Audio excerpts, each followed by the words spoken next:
Los guardianes de las llaves de Dios.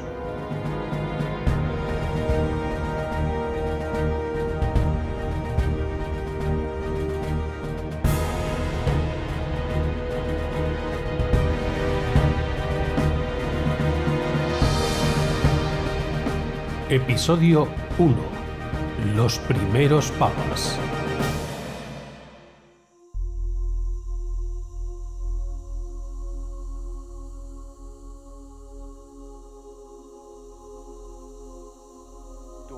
Al amanecer, dos figuras solitarias caminan por la Vía Apia, la principal vía de salida de la ciudad.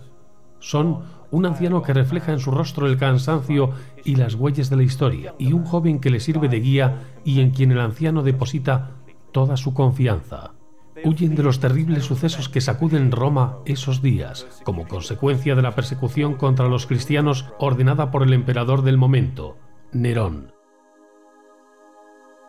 A esas horas y saliendo de Roma no esperan encontrarse con nadie.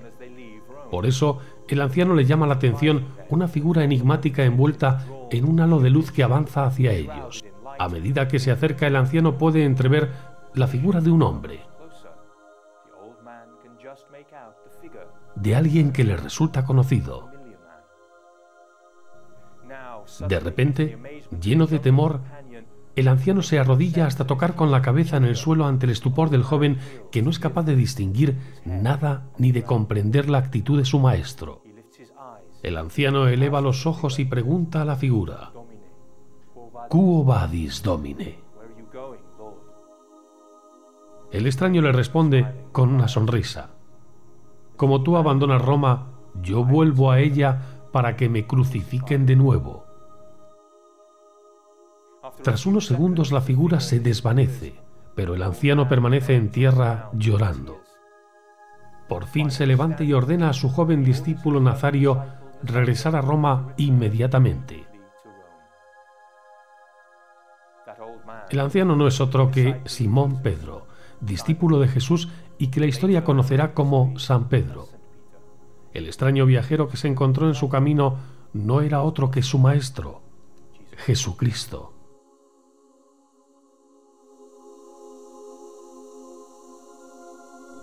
Pedro entendió el mensaje de su maestro y decidió retornar a Roma. Y sería precisamente en esa ciudad, centro mismo de la persecución a los cristianos, donde Pedro establecería los cimientos de su iglesia. Simón Pedro, quizás el discípulo predilecto de Jesús y a quien el Evangelio señala de forma inequívoca como príncipe de los apóstoles, se convirtió de esta manera en el primer obispo de Roma.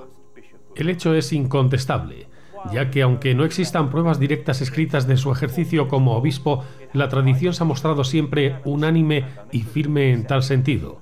Realmente el único dato que ha llegado hasta nuestros días es una alusión del propio Pedro en la primera de sus epístolas al mencionar la iglesia que está en Babilonia, sobrenombre con el que se conocía a Roma por aquel entonces.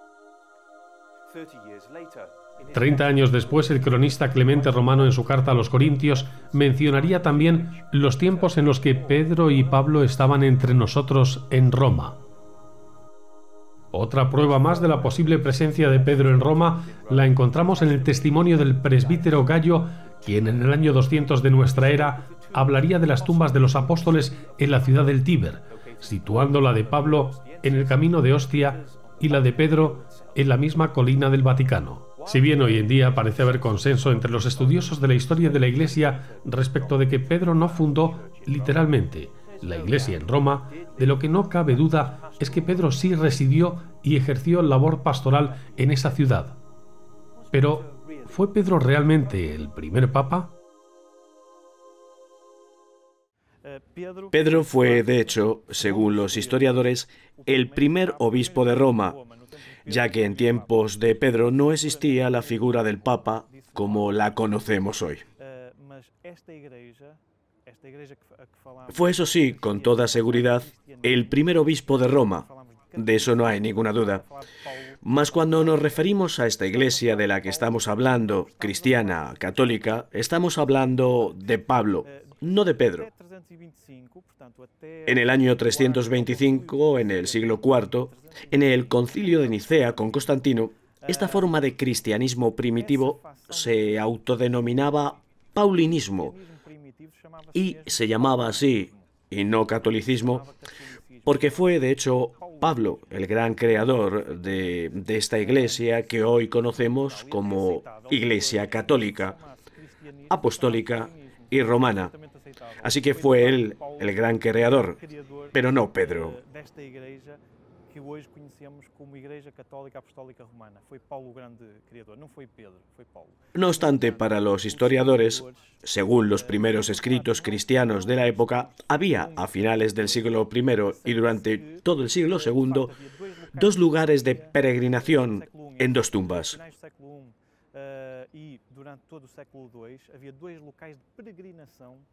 Una era el Monte Vaticano, el túmulo de Pedro, y la otra localizada en la Vía Ostiense, que era la tumba de Pablo.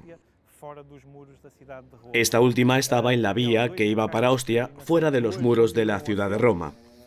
Y estos dos lugares de peregrinación que aún existen se llaman Basílica de San Pedro, a donde las personas van a peregrinar no por hacer turismo, sino porque es la tumba de San Pedro, y la Basílica de San Pablo extramuros, San Paolo fuera di muri, que es el lugar donde se dice que están enterrados los restos de San Pablo.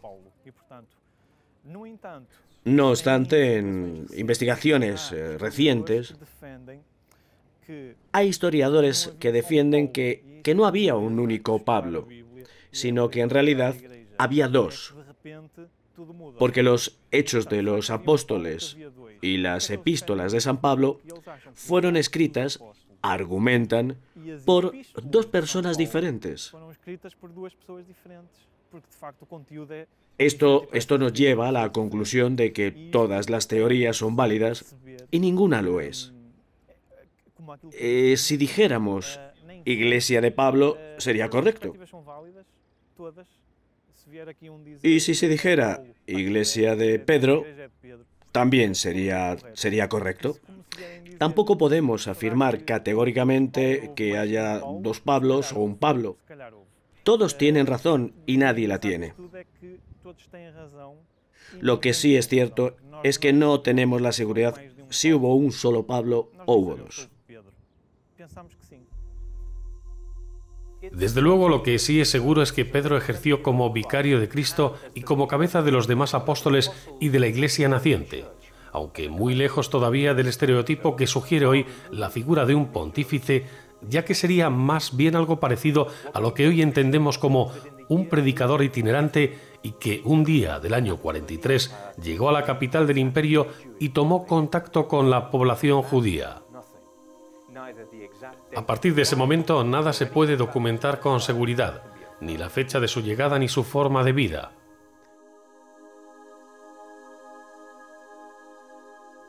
Hacia el año 48 de nuestra era, 15 años después de la muerte de Jesucristo, Pedro marchó a Jerusalén.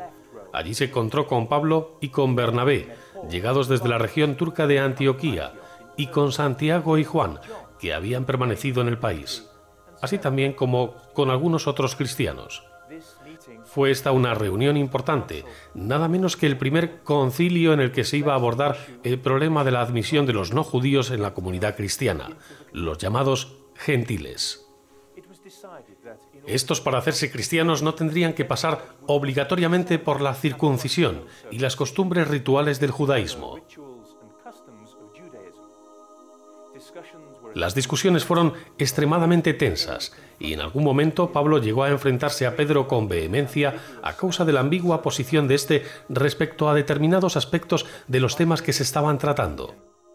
Pero todo quedó resuelto y acordado y Pedro regresó a Roma, donde prosiguió la misión de dar testimonio, fortalecer a los suyos en la fe, esclarecer toda suerte de dudas concernientes a la doctrina y, por supuesto, ganarse el sustento. Los resultados del Concilio de Jerusalén fueron muy importantes para el cristianismo naciente, pero son tremendamente discutidos entre los historiadores del cristianismo primitivo porque tenemos dos versiones. Una de Lucas en su segunda parte de su Evangelio, los Hechos de los Apóstoles, y otra de San Pablo en la Epístola a los Gálatas. En realidad vienen a decir casi lo mismo, pero no del todo.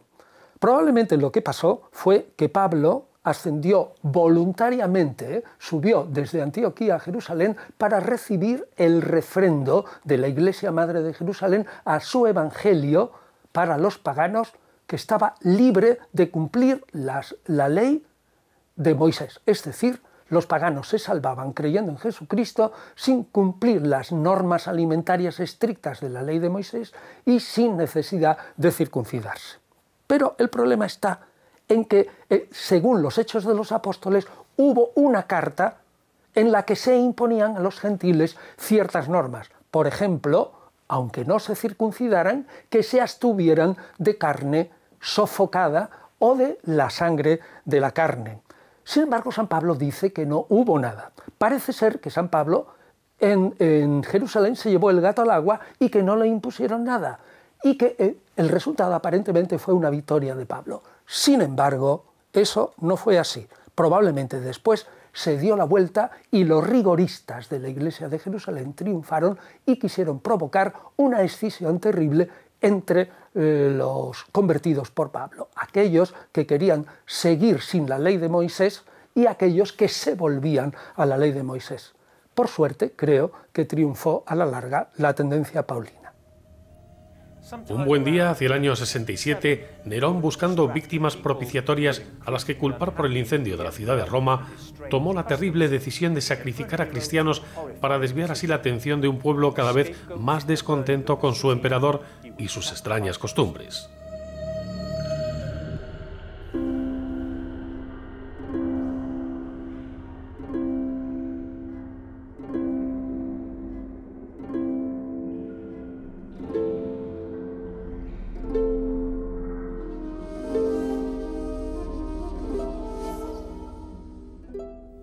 El propio Pedro sería víctima de esta primera embestida de las persecuciones.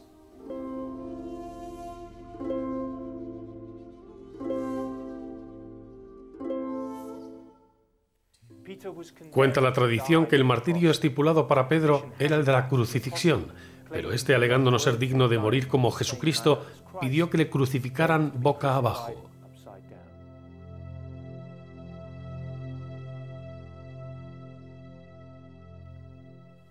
Desde entonces, a la cruz invertida se la conoce como Cruz de San Pedro, y es símbolo de humildad.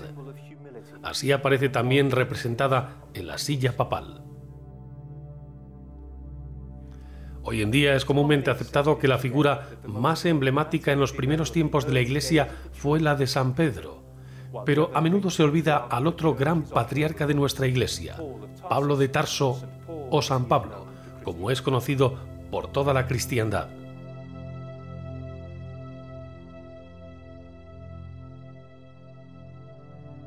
San Pablo fue, como diríamos hoy, el gran ideólogo de la incipiente religión. Fue él quien marcó muchas de las directrices que siguen hoy día en vigor y que son seguidas por todos los cristianos del mundo. Pablo nació en Tarso, ciudad de la actual Turquía, alrededor del año 33 después de Cristo. Sus padres, fieles cumplidores de la religión judaica, lo llamaron Saulo, como el antiguo rey hebreo. Al octavo día de su nacimiento fue circuncidado siguiendo los preceptos de la ley judía. Se educó con el máximo rigor de acuerdo con la interpretación farisaica de la ley. Como judío joven de la diáspora, es decir, de la dispersión de los judíos en el mundo grecorromano, cambió su nombre por el latino Pablo, por la similitud fonética con el suyo. Recibió su instrucción en las sinagogas judías. Allí leyó el Antiguo Testamento en griego y estudió de forma amplia la versión del texto sagrado que se conoce como la de los 60. Destacado estudioso de la ley y defensor acérrimo de la ortodoxia judía, su celo le llevó a perseguir a los miembros de la naciente Iglesia cristiana por considerarlos partícipes de una secta hebrea contraria a la ley y que debía ser destruida. En los Hechos de los Apóstoles se relata incluso su participación como testigo en la lapidación de San Esteban, el primer mártir cristiano.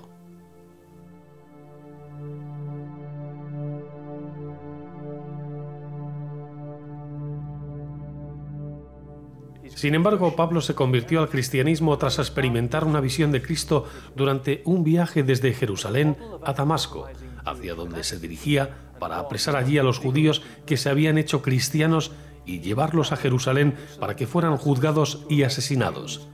Porque Pablo era un modelo de judío fanático e intransigente y fue uno de los que con mayor empeño persiguió a los cristianos. Hacia la hora del mediodía, cuando la comitiva estaba ya cerca de Damasco, Pablo vio bajar del cielo una luz más resplandeciente que el propio sol. Cayó del caballo y oyó una voz que decía: «Saulo, Saulo, ¿por qué me persigues?». A lo que Pablo contestó: «Señor, ¿qué quieres de mí?».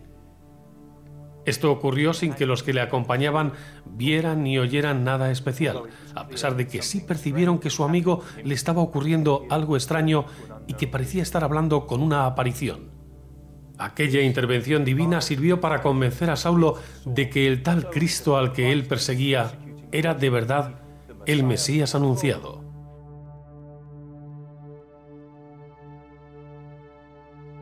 Y de esta forma Pablo pasó de ser un enérgico perseguidor a un entusiasta apóstol del mensaje contenido en el Evangelio.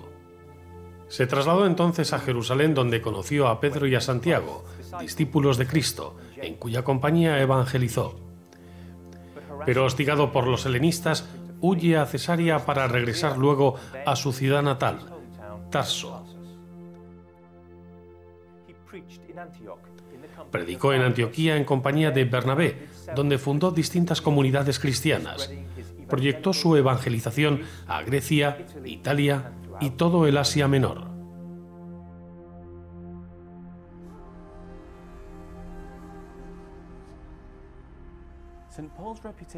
La fama sobre la sabiduría y santidad de San Pablo se extendió por todos los confines del imperio. Llegó incluso a granjearse la amistad de muchos cortesanos y la de algunos parientes del emperador, y según reza la leyenda, a todos esos nuevos amigos los convirtió a la fe de Cristo. En varias ocasiones algunos escritos suyos fueron incluso leídos públicamente en presencia de Nerón y altamente alabados por los concurrentes. Hasta en el propio Senado romano se le tenía en alta estima. De regreso a Roma, Pedro y Pablo fueron arrestados y permanecieron juntos en prisión durante un año. Como cabezas de la religión cristiana, fueron condenados a muerte. Pablo también fue condenado a la crucifixión, pero debido a su condición de ciudadano romano, pidió ser degollado y decapitado. En el lugar de su martirio se edificaría la iglesia que hoy conocemos como San Pablo Extramuros. Por todo ello, podemos afirmar que Pablo es, después de Jesús, la figura más importante de la historia del cristianismo. Afortunadamente, sabemos mucho más de él que del propio San Pedro, y conocemos su vida a través de los Hechos de los Apóstoles, así como por sus propios escritos. A San Pablo, el apóstol de los gentiles, le define un solo adjetivo: grande entre los grandes. Sin embargo, a pesar de la gran importancia de su figura, San Pablo no es muy conocido por el pueblo cristiano en general. Pablo fue el responsable directo de haber separado definitivamente el cristianismo del judaísmo. También, al haber esparcido el Evangelio por todo el mundo griego y romano, se considera a Pablo como el fundador real de la Iglesia Universal.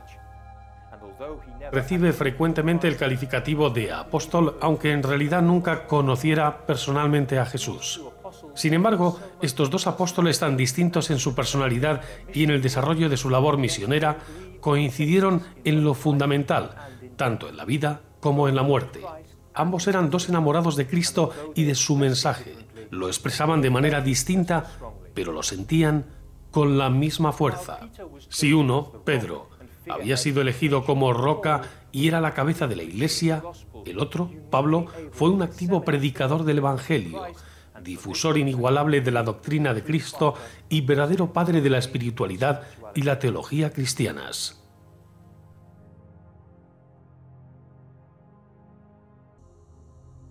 En mi opinión, el papel de San Pablo en los inicios y la fundación incluso del cristianismo es importantísimo, entre otras razones porque Jesús no escribió nada. Segundo, porque los antiguos judíos estaban acostumbrados a acomodar absolutamente su Biblia, sus historias sagradas a las circunstancias presentes.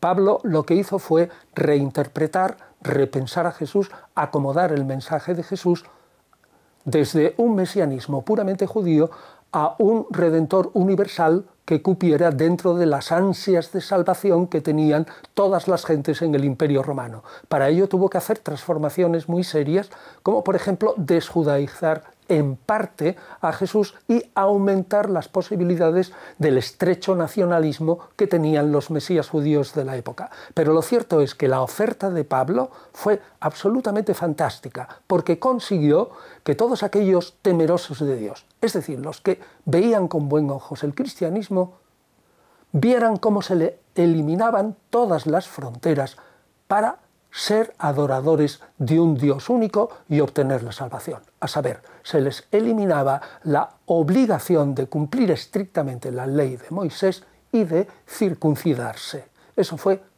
un as impresionante que provocó, sin duda alguna, la expansión del cristianismo en el siglo I, II y III. Ambos además tenían manchas en su historial. Pedro porque había negado a Cristo 3 veces en la noche del Viernes Santo, y Pablo porque había sido perseguidor de los primeros cristianos y colaborador en el martirio de San Esteban. Por lo demás, cada uno sabía cuál era su función y también cuán grandes eran las virtudes y responsabilidad del otro. Entre ambos, junto a los otros apóstoles y alentados en todo momento por el Espíritu Santo, pusieron los cimientos de aquella iglesia que el Señor había creado. Y es esto lo que conviene que analicemos a la hora de estudiar la misión de los sucesores de Pedro, los papas.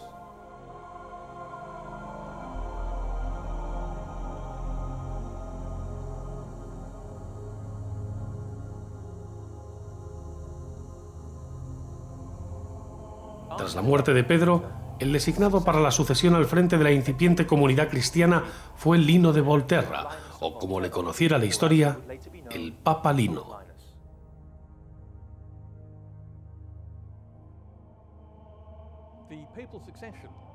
La sucesión papal en los albores de la Iglesia es una cuestión complicada. ¿Cómo se transmitía el cargo? En principio por elección. Sabemos que era así, básicamente por referencias, pero no conocemos si realmente eso era así en la práctica. ¿Sabemos si todas las comunidades cristianas en una ciudad, concretamente, en este caso Roma, llevaban a cabo este proceso de elección de su obispo? Suena poco probable. Parece más razonable pensar que, como en el resto de ámbitos de la vida social de la época, las elecciones se hacían mediante la participación de los líderes de cada comunidad, por lo que parece más probable que fueran procesos electorales en los que participaba solamente un reducido grupo de líderes de la comunidad.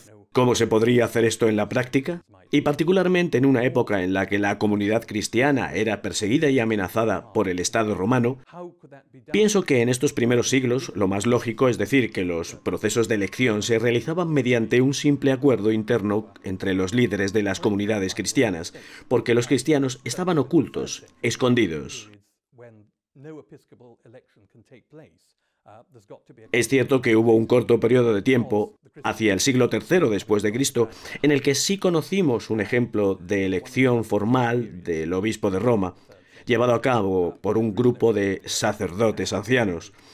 Pero hasta el momento en el que acabaron las persecuciones y una elección pública podía tener lugar, solo tenemos constancia de que los procesos electorales efectivamente se desarrollaban y un obispo resultaba elegido, pero no sabemos nada de cómo eran esos procesos, ni de hasta qué punto las bases electorales de la comunidad formaban parte de los mismos, quién participaba y quién era excluido del mismo, o incluso si una cabeza era un voto o no, y si todos los votos valían lo mismo, o si los votos del clero tenían el mismo peso que el de los laicos. Podría ser.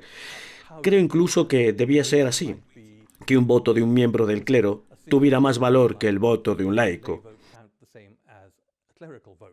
Es tras la conversión de Constantino, momento en el que emerge la comunidad cristiana dentro de la sociedad romana, en el que otros miembros influyentes de la sociedad, incluso los propios senadores romanos, algunos de cuyos miembros empiezan a profesar abiertamente el cristianismo, jugarán un papel activo a partir del siglo IV y, por supuesto, en el V, en la elección de obispo.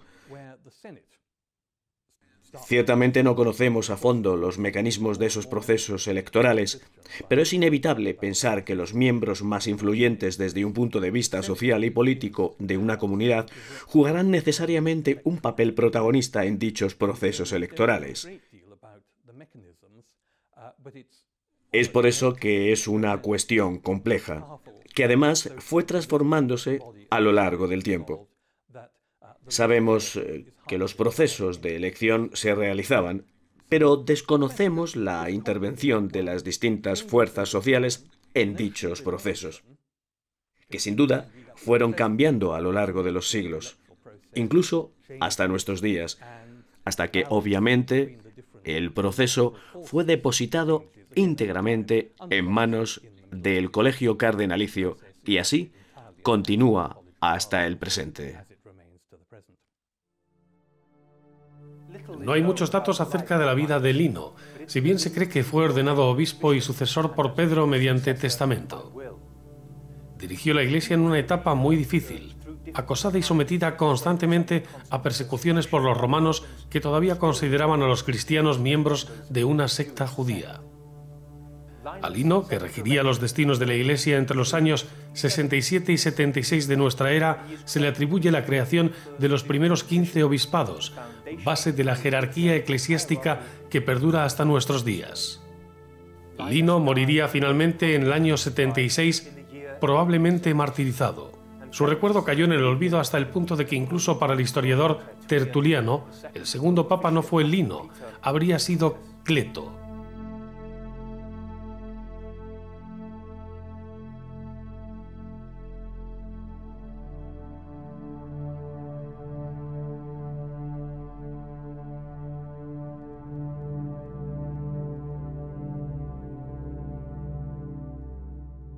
Durante sus primeros 3 siglos de vida, la Iglesia católica viviría de la mano de sus pontífices un continuo proceso de renovación y creación de las reglas de conducta y ritos que perduran hasta nuestros días.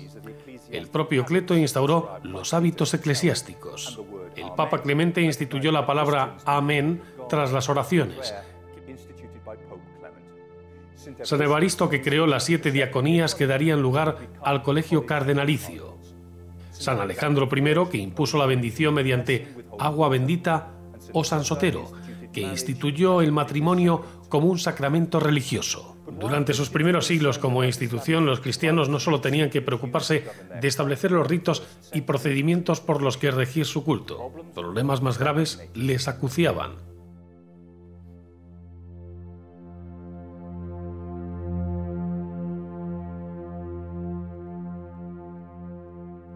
Las persecuciones a las que se vieron sometidos por parte de algunos emperadores romanos les forzaron a llevar en el máximo secreto su culto y a no hacer excesivas ostentaciones de su fe. Era algo lógico. El castigo por practicar esta religión era la pena de muerte, y los primeros creyentes eran considerados delincuentes por el resto de la sociedad romana. Incluso los mártires no eran recordados ni considerados como tales, y se les enterraba en el más absoluto secreto en catacumbas cuyo emplazamiento solo era conocido por los obispos y algunos fieles cercanos. 10 fueron las persecuciones a las que se vieron sometidos los cristianos a manos de los emperadores romanos durante los 3 primeros siglos de su existencia. Algunos de estos gobernantes se dedicaron con gran empeño a esta tarea, siéndola ordenada por Diocleciano en el año 303, la más sangrienta de todas. El propio emperador acuñaría una moneda en la que, bajo su efigie, podía leerse: Diocleciano, emperador que destruyó el nombre cristiano. No es fácil hacer una estimación sobre el número de cristianos que cayeron bajo la represión romana, pero algunos historiadores cifran en aproximadamente 4.000 los ejecutados en estas 10 persecuciones. Yo diría que el cristianismo se expandió más rápidamente cuando finalizaron las persecuciones, que durante ellas, a pesar de que el crecimiento del cristianismo fue constante durante los 3 primeros siglos, indudablemente su crecimiento fue mucho mayor cuando dejaron de producirse persecuciones, por lo que en este sentido podemos decir que los cristianos se mostraron aliviados de que las persecuciones se detuvieran y pudieran desarrollar su actividad de una manera normal. Pero el hecho es que las persecuciones fueron un momento muy importante para los cristianos, porque sin duda les ayudaron a no olvidar los cimientos de su fe. Les ayudaba a recordar el lugar de donde provenía, la muerte y resurrección de Jesucristo y la incomprensión que él sufrió de sus contemporáneos. Incluso podemos decir que las persecuciones dieron a los cristianos un sentimiento de autenticidad y de perdurabilidad. Si los cristianos debían sufrir por su fe, eso quería decir que su fe era profunda, auténtica, y eso les legitimaba para transmitir su fe a otros como algo bueno para ellos. La cuestión de las persecuciones es importante resaltarlo. No afecta solamente al pasado. El hecho es que en el momento presente de nuestra Iglesia, cientos, miles de personas son asesinadas cada año en el nombre de la religión, y particularmente en el nombre de la religión cristiana. En el momento en el que hablamos, 17 personas mueren cada hora en el nombre de su fe cristiana, por lo que no podemos decir que las persecuciones sean cosa del pasado. De hecho, estamos atravesando un momento dramático en cuanto a persecuciones de los cristianos en el mundo. El período de las persecuciones llegaría a su fin en 311, año en el que se publicó un edicto del emperador Galerio por el que se permitía cierta tolerancia para con el cristianismo, y mediante el cual se reconocía a los cristianos la libertad para practicar su religión y la posibilidad de poder construir lugares de culto. Más tarde, en el año 313, los emperadores Constantino y Licinio promulgaron el llamado Edicto de Milán, por el que se daba ya plena libertad al cristianismo. Desde ese momento, la Iglesia pasaría a considerarse una religio lícita. El emperador Constantino fue, sin duda, la figura más relevante de los primeros tiempos de la Iglesia. De hecho, tuvo mayor relevancia que muchas de las grandes figuras de la propia institución. Fue el quien modificó el estatus legal de los cristianos dentro del Imperio Romano, permitiéndoles actuar con libertad. Además, invirtió grandes cantidades de dinero y recursos materiales para apoyar y desarrollar el crecimiento de la Iglesia, especialmente en Roma. Pero también lo hizo cuando se trasladó a su nueva capital, Constantinopla, ciudad a la que dio nombre y en la que impulsó la construcción de edificios y templos cristianos. No sabemos demasiado acerca del origen de Constantino, ni siquiera de su proceso de conversión, proceso que fue la raíz del papel que desempeñó como gran transformador de la Iglesia dentro del Imperio Romano. De hecho, existe una gran controversia en los primeros registros escritos, un redactado por el obispo Eusebio, uno de los más cercanos asesores teológicos de la última parte de su reinado, y otro de Lactancio, un maestro africano tutor de uno de sus hijos.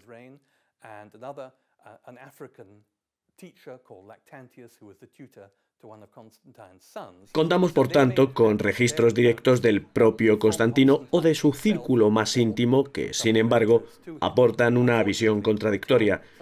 Dos testimonios que, a pesar de ser escritos con una diferencia de unos 10 o 20 años, cuentan historias completamente distintas sobre la conversión del emperador. Al parecer, la conversión de Constantino se produjo justo antes de una gran batalla.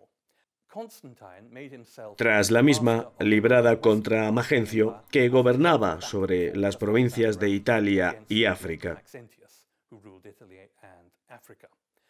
Constantino se autoproclamó emperador de toda la parte occidental del Imperio Romano. Es por testimonio directo del emperador, o en todo caso por reinterpretaciones de sus propias palabras, por quien sabemos que fue durante el transcurso de la batalla que recibió una señal profética que le persuadió de convertirse a la fe cristiana.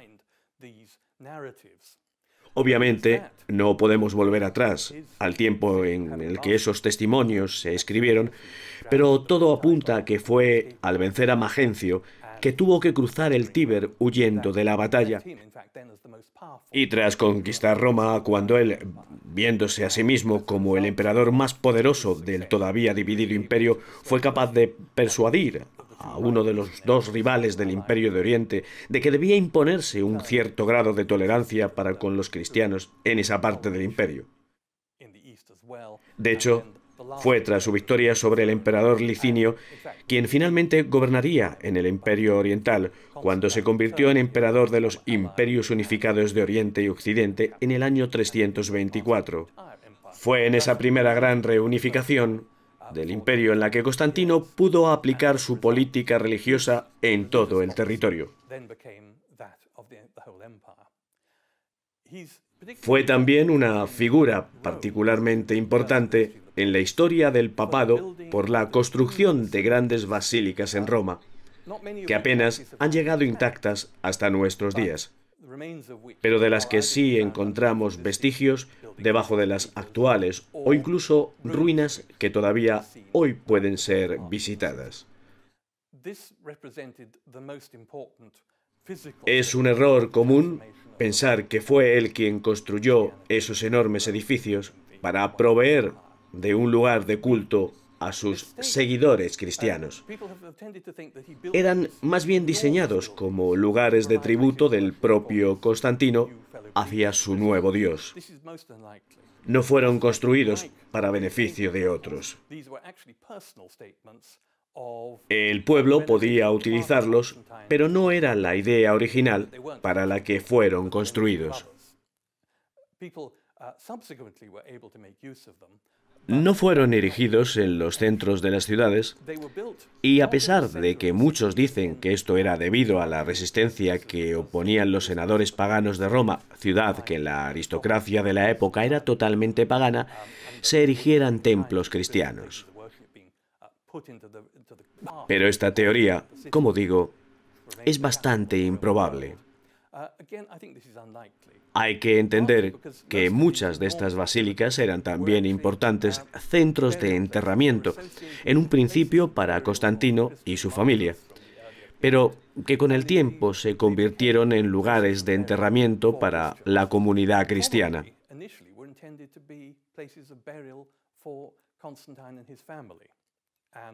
Ejemplo de este uso funerario es la propia Santa Constanza, construido por la hija del emperador como su mausoleo junto a la Basílica de Santa Agnés.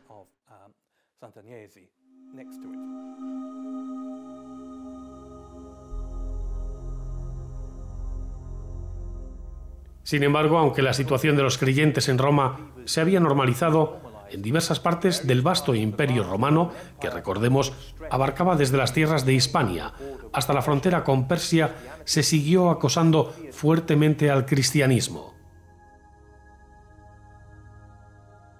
Entre estas persecuciones destaca la decretada por el emperador oriental Juliano. Este emperador, que paradójicamente había sido bautizado como cristiano, renegó de su fe y persiguió duramente a los cristianos, por lo que ha pasado a la historia como Juliano el Apóstata. Pero los problemas de los cristianos también existían dentro de su propia comunidad. Las disputas entre los denominados cristianos ortodoxos u oficiales y las otras corrientes no ortodoxas no habían cesado. Entre los llamados herejes se encontraban los gnósticos, los judaizantes y los más peligrosos de todos, los arrianistas. La palabra herejía al principio no tenía el sentido que tiene ahora, sino era decisión. En todo caso, decisión que formara un grupo o una secta. Y como sabemos que cada uno interpretaba a Jesús como creía que el Espíritu Santo le dictaba, es bastante verdadera la tesis que afirma que al principio había tantos cristianismos cuanto grupos fuertes podían formarse en unas ciudades o otras. En una palabra, el cristianismo al principio, visto desde fuera, sería un montón de herejías o de opiniones distintas. Ahora bien, ya pasado el tiempo, a finales del siglo I o principio del segundo, se delimitó claramente una opinión común, llamémosle la Gran Iglesia, y otros que no iban con la opinión común, y poco a poco la palabra herejía fue teniendo el sentido que tiene ahora, es decir, de individuo que rompe el consenso común. Fundamentalmente, para no divagar porque eran muchas, eran dos. Aquellas que mantenían un Jesús puramente humano, tenía hermanos corrientes que habían nacido de una manera humana, que no era Dios, que era muy judío, que predicaba el valor de la ley de Moisés como instrumento de salvación, es decir, un Jesús judeo-cristiano, y la otra fundamental, dividida en muchas ramas, era la herejía gnóstica, es decir, de aquellos que se creían gnosticoi, conocedores, gente excelente que habían recibido una, digamos, revelación especial para entender bien los textos sagrados cristianos. Esos se salvaban unos pocos y entendían a Dios y la relación con Él sin iglesia, sin jerarquía, muy interiormente, muy libremente, se creían consustanciales con Dios y formaban un grupo selecto. De entre las dos, más o menos, se derivan el resto de las herejías que en el siglo IV ya son tales que empiezan a formarse libros contra los herejes. Arrio planteaba que Jesús y Dios estaban muy separados y eran entidades diferentes. Jesús estaba más cerca de Dios que ningún otro humano, pero había nacido como hombre y no tenía una existencia previa. Por lo tanto, no era Dios, pero sí una persona parecida o semejante a Dios, sin ser necesariamente el mismo.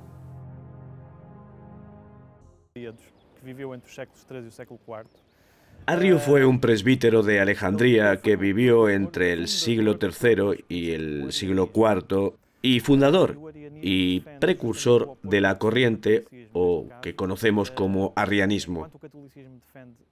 El arrianismo defiende justamente lo opuesto a lo que defiende el catolicismo, en cuanto a que éste propugna la existencia de la santidad Trinidad, es decir, Padre, Hijo y Espíritu Santo como unidad, como un único ser.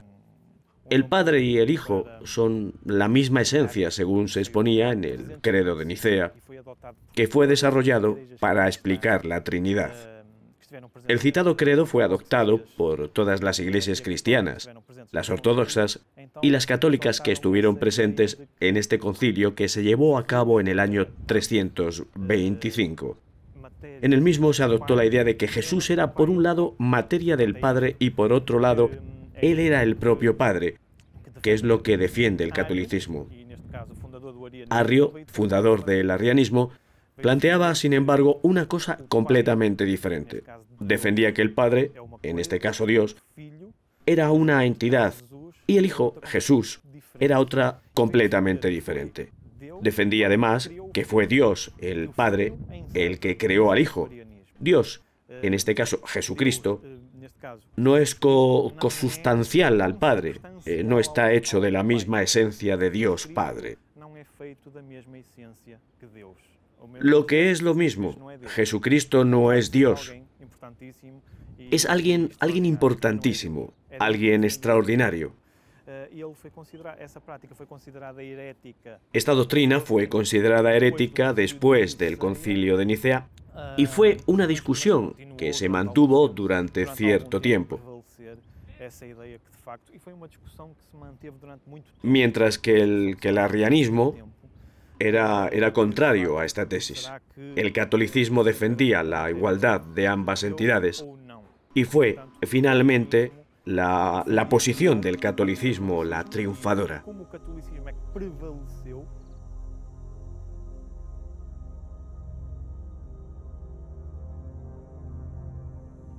Si el cristianismo reconocía a las dos entidades como dioses por separado, es decir, Dios Padre y Jesús, se convertiría automáticamente en una religión politeísta. Para tratar de dirimir la que se llamó controversia arriana, el emperador Constantino convocó en el año 325 el Concilio de Nicea, siendo este el primer concilio general de la historia de la Iglesia.